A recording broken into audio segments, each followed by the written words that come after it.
I remember it just like it was yesterday, and it was 40 years ago when I was working in the financial arena. I remember I worked at a manufacturing plant, and we were having trouble with, we still called them secretaries back then, having trouble with the secretary, and my boss finally got fed up with it, got a new secretary, all excited, very talented.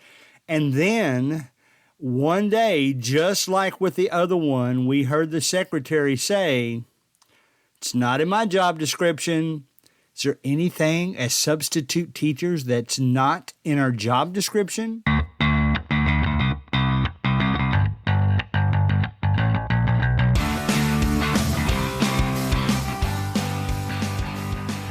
All right, guys, Greg Collins, Substitute Teachers Lounge. I know what you're thinking. Some of you are thinking different things. Some of you are saying, all right, is Greg going to tell us that there's certain things as a substitute teacher that we can refuse to do? Or is he going to tell us that no matter what we're told to do, suck it up and do it? Or is he going to say something somewhere in between? We'll get to that. Great week. I had a great week this week. I was back at a school that I enjoyed teaching. We're going into high school volleyball season's over. I'm a referee, and we're going back into middle school, which I actually think is a little bit more fun because it's before they start to take it quite as seriously. Everybody's out to have fun. The referees take that into consideration, and that's a fun time. And a lot of the volleyball players recognize me in the hallway, and they were proud to say that their first scrimmage was going to be that night I was substitute teaching. I wasn't a part of it, but it was going to be that night. I was excited for them. Also had a very nice Veterans Day presentation at the school. I was glad I was there for that and to honor all of those that have served for our country. Also, I had a root canal this week, so it's been a crazy week. But the pain is gone. I have to have another one, but there's no pain in that one right now. So that's coming up this week. But let's talk about this topic. You know, I've got a weird mind and anymore. I mean, we're up to episode 182. So sometimes it's hard to come up with subjects and titles when you've done this over 180 times. At the same time, I know that back at episode 25, episode 50, not too many people go back and listen to those older episodes. I have a lot of people when they first stumble up on the podcast that are listening to episode 1 and the first few, and the more popular ones tend to still be the ones about paddling, not paddling, disciplinary issues in the classroom, because we all want to, we need more help dealing with things that happen seldomly than we do with things that happen all the time. The things that happen all the time have to do with learning. The things that we have to be prepared for most have to do with discipline. Hopefully you're dealing with learning more than discipline, but that's some of the topics that I guess I can redo because there's probably not a whole lot of people that have heard, new people, I should say, that have heard the previous episode. I know a lot of you have heard it because I see the numbers. But anyway, so I'm always looking for new topics. This one popped up in my head because you heard the opening. Maybe I've heard this more in the corporate public job type world, and it just popped into my mind. And then I heard it said, I'm not going to tell you how recently because I don't want to give it away to the schools, but it is recently enough that, I'll say it like this. It's within the last couple of months that I heard this comment. And first of all, I want you to think about, what can substitute teachers say when they feel like they're being asked to do something outside of the substitute teacher job description? One pops into my head right away. So let's make a little laundry list first. I'm not going to say they are yet, but I am going to say these are things that I know have popped into your mind that when they ask you to do it, even if you feel like it may be in the job description, it's not something that you particularly enjoy, and you don't feel it's proper for substitute teachers to ask to do this. You know, and I keep using the phrase job description. That's a little bit formal. I think I'm just going to approach this as saying, all right, that's not my job. Does a substitute teacher ever have the right to say, it's not my job? Let me mention some things that you might think are not your job. So let's go for it. We know when we sign up to do some substitute teaching, we sign up for a class. We normally, I'm going to say most of you that listen to this are long time, most everyday substitute teachers, and you've got your routine. You don't just sign up for everything that comes along. You get to know the teachers, or you've gotten to know the teachers by now. You know the subjects they teach. You know the grade they teach. It's funny, I taught 6th grade this week, and more than one of them was telling me they were listening to my podcast. And I said, well, did you know a recent one was about how 6th grade is my favorite one to teach? And most of them said, yeah, that's the first one that we listened to. So here's some things. The first one that popped into my mind was planning period. Okay, now I just so happened to have a planning period this week that was the last period of the day. I'm not one of those that feel like I have to book out of there. I feel like I'm getting paid to be there. Sorry if that makes you cringe. I mean, what am I rushing home for? It's just going to sit on the couch for an extra hour? There was a traffic issue, so here's what I ended up doing. It's funny, really, because one of the regular teachers just said, if I was you, I'd get out of here now. I mean, you don't need to be here this last hour.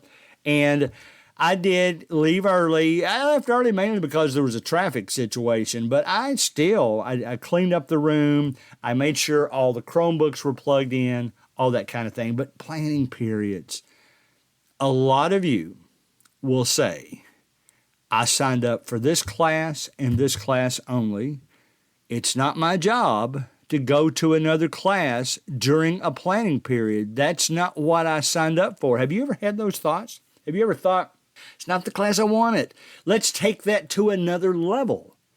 What if you get to the school? Now, I say this, keep in mind that this week, in fact, more often than not, one of the schools in our area got smart, and they've gotten into a pattern that they know they're going to need substitute teachers, probably Friday and Monday, more so than any other days.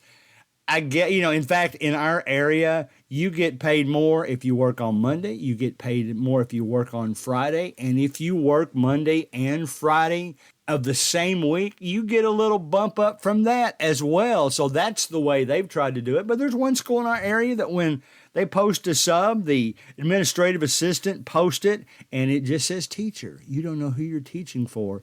I like this school well enough that there's not a teacher in the building that I wouldn't enjoy their class. I've had most of their classes, and I sign up for that anyway. But a lot of you feel like if I sign up for a certain class, I don't want them to tell me when I get there that I'm going somewhere else. That's not my job. I signed up for this class. I want to be in this class. And it kind of perturbs you. I'll take it to another level.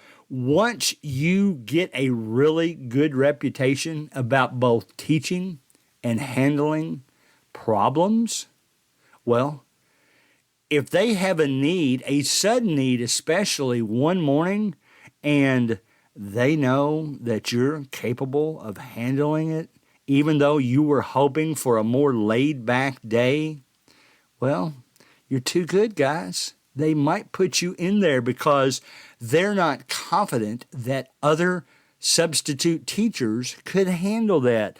I've told you a story before, a long time ago, about I actually had a library day scheduled one day, went up there in the middle of the first period. Actually, I guess it was the end of the first period. They said, Mr. Collins, we need you to go to room 410 after first period and stay there for the rest of the day. Well, it was a similar situation to what I was talking about, but here's what actually happened. I spent an hour in the library. I enjoyed it because I got to play around with the gadgets that check out the books. I got to meet kids from all grades. I love that. Of course, it was just first period, so I didn't get to meet that many of them. What had happened? The substitute teacher got in there at 8 o'clock and was so frustrated with her first period. After the class was over, she just walked out. She just walked out. And they called me to come up there. I was happy to do it. But it can be frustrating a lot of times because that's not what we signed up for. It's not my job.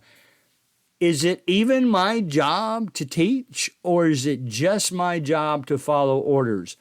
That's another one. What if you get into one of those rare times where the teacher wasn't able to leave subplans for that day? Now, thank goodness, with the emails and the texts and all that kind of thing, you're probably going to get a teacher that comes in. I've had a teacher say, I can't believe this teacher is this disorganized, because I had one day, it was years ago, one day where we didn't know what we were going to do in that class, and we finally came up with something.